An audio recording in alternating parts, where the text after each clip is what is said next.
What if the biggest barrier to AI transformation isn't the technology itself, but operational challenges like model selection, environment setup, and regulatory compliance? Hello everyone, my name is Kevin Collins, and I'm a managed OpenShift Black Belt at Red Hat, and with me today is my friend Steve. Hey, I'm a partner solutions architect at AWS focused on Red Hat. In this video, we're going to explore how Red Hat OpenShift service on AWS, known as ROSA, and OpenShift AI together bring AI applications to realization faster while giving you the flexibility to also use AI tools of your choice. Sounds great. So how do we get started with OpenShift on AWS? With ROSA, you can quickly build, deploy, and scale AI-enabled applications with the built-in security features and trust you expect from Red Hat and the scale you depend on from AWS. Great. Let's get started. So Steve, now that we're in front of the whiteboard, can you kick us off by talking about the ROSA architecture, what that looks like on AWS? Yeah, sure. So with the ROSA architecture, we're first going to start out with big VPC. And this is going to be where all your workloads are going to run. This is going to be essentially in your account. So in here, you're going to have two options. You can start with a single AZ if you want to do a non-HA cluster. But in most cases, you're going to have three AZs. So call 1, 2, 3, and we'll mark the AZ. Now, inside that AZ, you're going to have two subnets. If you do a straight private cluster, which most customers go with, right, you're just going to have that one private subnet, which is going to take up the majority of your space. But you can have a public subnet if you decide that you want to run a public cluster. So you can have that as well, and that would give you straight, ingress and egress right into the cluster. That's great. So those are their VPC and the two subnets, but I know this is a managed service. So what does that connection to Red Hat look like? Yeah, good question. So with that, you're going to have an actual separate VPC. And with this VPC, this is going to be the Red Hat VPC. And on here, you're going to have your control planes. And you're always going to have the redundancy. So you're going to have 3 control plane nodes. So in this VPC, what you're going to have is you're going to have a private link connection that will have a private link endpoint in the customer VPC that has that direct connection in. And then we're also going to have, this is where your SRE team will be. And that gives them the access to do the full support of the instances. That's great. So now we have the network set up. We have a more secure setup between Red Hat and the customer account. Now let's get into where do the actual workloads run. Yeah. So when you create a cluster, we're going to use EC2 instances. It is on AWS. And when we create EC2 instances in Red Hat OpenShift on ROSA, they're organized around machine pools. Now, machine pools are a collection of like EC2 instances. And when you create your cluster initially, you're going to have a default machine pool. Right. That machine pool is going to use, I would call them kind of general purpose EC2 instances. And this is going to run the core application platform that ROSA provides, along with some of your applications. Right. So ROSA, it's a first-party AWS service. What are some additional EC2 instances we might leverage specifically for AI applications? So you're right. You'll start with this general pool, and that'll be your default machine pool. But you do have options. So you can always have a GPU pool. And that's going to be specifically for GPU workloads. I mean, the cost of GPU is extremely expensive. So that's going to be something you're going to want to route traffic only for GPU usage. But you also have a more cost-efficient option, which is you can do memory-intensive machine pools. And again, you can choose, and you can have machine pool 1, machine pool 2, 3. So you have the options, and then you have the routing ability to say, okay, I want one workload to memory, one to GPU. But now that we have this set up, though, you still have to have a way to actually execute it. So you have to have a way that you can actually make the provision and make the calls to it. So how is that done from a Red Hat OpenShift AI perspective? Yeah, so we do that. So with ROSA and OpenShift, we provide something called Operator Hub, which is a collection of Red Hat, open source, and third-party software components. And for NVIDIA, we're going to leverage the NVIDIA GPUs here. We're going to need 2 of those operators. So I'm going to draw a box for NVIDIA. And the first one we're going to install is called NFD. It's short for Node Feature Discovery Operator. And what this operator does, it's going to scan the nodes that we added, those machine pools, the nodes, the EC2 instances, and it's going to look for unique characteristics of those nodes. It's going to recognize we have a node, it has a NVIDIA GPU, Now we have recognized we have that. Now we need to install a second operator, which is the actual NVIDIA operator that has all the software components required to take advantage of that NVIDIA GPU that we installed. Got it. So these operators are specific to when you do GPUs. So now with OpenShift AI, so what about any supporting operators? What do you need to actually get that to run? Now that we've got the hardware part done and we know how to actually access it, what's needed to get it to actually operate? Yeah, so OpenShift AI, it's an add-on to the OpenShift platform, to ROSA, and it's going to leverage the application platform that ROSA provides by leveraging several additional operators that we're going to use. So I'm going to draw a box for supporting operators. And these are all from the Operator Hub, the public Operator Hub? That's right. They're all part of the public Operator Hub. It's included with your ROSA subscription. And Perfect. there are 3 operators I'm going to talk about. The first one is OpenShift Serverless.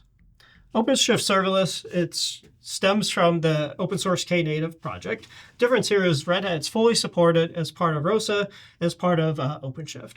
And OpenShift Serverless, it's a core component of your MLOps platform. It's going to handle model serving dynamically and very efficiently. So in near real time, we'll be able to serve our models that we're going to talk about in a minute here. We'll be able to serve them using serverless architecture. Perfect. I love the reliance on Knative and the open source initiatives. That's right. The next one we're going to talk about is Service Mesh. Just put SM for short. I know you're very familiar with Service Mesh, very popular with our customers. Popular with customers. Yeah. And we're going to use I'm going to just talk about 2 features of Service Mesh. First one, we're going to use this to secure the microservices that comprise our AI application together. And we're also going to use it for advanced traffic routing. Those are probably the top 2 use cases I see our customers use Service Mesh specifically for their AI. So routing and then helping to secure things. Yeah. Got it. And one of the benefits of Service Mesh in this instance is it's going to abstract and remove the burden for our data scientists who are developing the models, having to worry about how am I going to secure the microservices together? How am I going to do advanced traffic routing? Data scientists, they want to focus on what's important to them, which is developing models and deploying their models. And that's what Service Mesh is going to allow us to do for data scientists. Perfect. Yeah. And the last one I'm going to talk about is Authorino. Authorino can be used to secure the models that we are deploying. It's going to use role-based access control to provide that additional layer of security to our AI application. Got it. Okay. So it sounds like with these, again, you're helping at the core level to give serverless. You can help with security. You're helping with networking.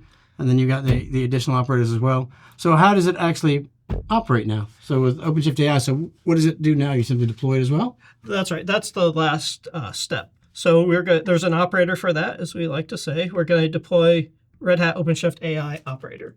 And once we have this installed, now we can start leveraging the MLOps platform that ROSA plus Red Hat OpenShift AI can provide. So now we'll be able to start deploying our generative AI applications. Great. So let's see it in action and see how it actually works from a cycle perspective. Where do you start with the process, and then how do you get through, and how do you update your applications? Yeah, that's great. Let's get started.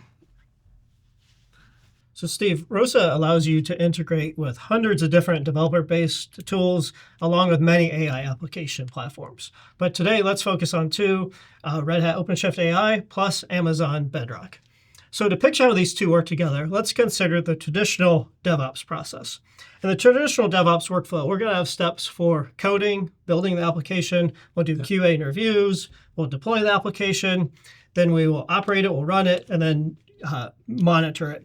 And that loop will just continue making our application stronger and stronger. We'll iterate on that.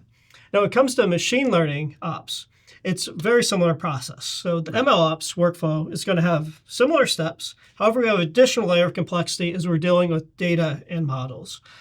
So let's talk about the outer loop of the MLOps process.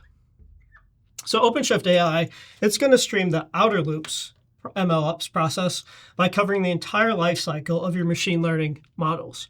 So let's draw a loop here. And we're going to start by first process, we're going to talk about reviewing. We'll review the models. We will build the models. Data scientists will. And then we're going to deploy the models. We will serve the models. We can use OpenShift serverless that we talked about earlier. And then we're going to continuously monitor the models. So once we have this outer loop in place, how would this work with Amazon Bedrock in an inner loop? Yeah. So with Amazon, essentially we're same thing. I'll draw my circle a little bit backwards from yours. But we call this the inner loop. Or inner loop, apparently by what I type. But you're right, it's the same thing, but this is more focused on the data itself. So the first thing we're going to need to do is we're going to need to gather the data. So you've got the processes there to actually execute it, but we need to be able to gather the data then. Then we're going to go through and actually go through and prepare it, because now, once you have the data, this is going to be completely, it's just going to be data randomly set up. We need to actually go through, we need to prepare that data. Then we have to train the data. We have to train based on the data. Because now that we have it prepared, we understand what we need, we've got to train it so they can be built for our purposes. Then the next thing, and this is the fun part, is experiment. Because experiment, now I can go through and I can try things out. I can test it. I can start to play with it, see what's going to work, see if it's actually going to be something worth going on. Then finally, we're going to get to the testing phase. So the testing phase is now it works well. It's pretty much productionalized. This is when we're going to pass it back, because now we're going to send it over and say, now we need to go through the complete process there. And this becomes a big flywheel or a big loop of, you're going to test it. We're going to come back. We're going to do some validation changes. We're going to test it again. It makes it a great cycle that has both of the products working together. That's great. So we'll complete the outer loop process, which will feed the inner loop process of Amazon Bedrock, then back to OpenShift AI, just making our generative AI application stronger and stronger. Yep. So by combining Red Hat OpenShift AI and Amazon Bedrock on a single application platform, ROSA, you get a powerful MLOps platform for building generative AI applications. It's the best of both worlds: the operational consistency and control of OpenShift AI, and the flexibility and power of AWS's foundational models. Yep, so that's an overview of the benefits of ROSA as a platform for your workloads. For more information, download the ebook Operationalize AI with Red Hat and AWS.